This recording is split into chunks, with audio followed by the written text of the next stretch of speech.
Dans cette séquence, nous allons faire la question petit 2, c'est-à-dire qu'on veut compléter le tableau qui va donner les originaux des signaux, sachant qu'on nous a donné les transformer en Z. Donc faites une pause sur la vidéo, essayez de chercher tout seul et venez voir si vous avez juste.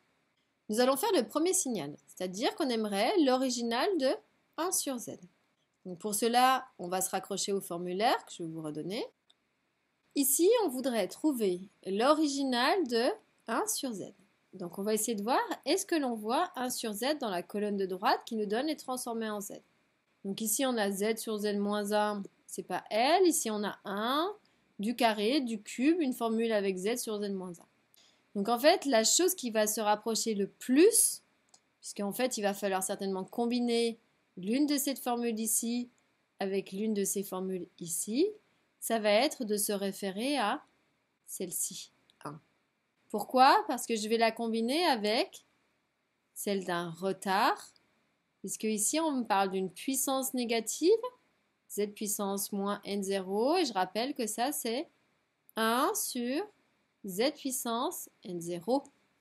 Donc ça veut dire que mon 1 sur z, en fait, si je force la main, ou si j'écris ça un tout petit peu différemment, vraiment pour abuser, ce serait 1 sur z fois 1.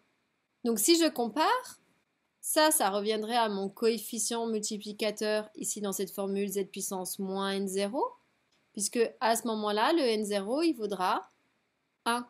On sait aussi que 1 sur z, c'est z puissance moins 1. Ensuite, on a besoin d'avoir l'original du grand X de z, parce qu'il va intervenir soit ici, c'est-à-dire avec le petit x de n.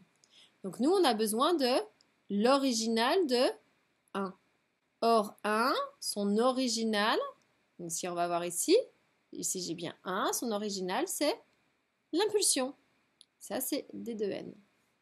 Ce qui veut dire que ici, si on veut avoir la transformée inverse, on va devoir faire un retard de 1, puisque on voit tous les n sont transformés en n moins n0, sur L.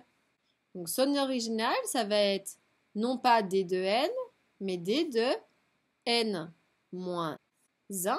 Donc ça, c'était l'unité de retard que l'on avait trouvée ici.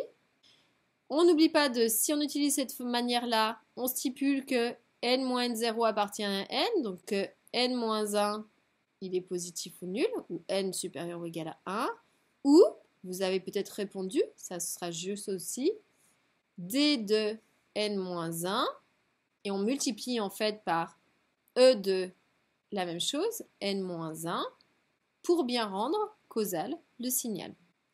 Donc ici, voici l'original, c'est-à-dire qu'on peut écrire d de n-1, e de n-1.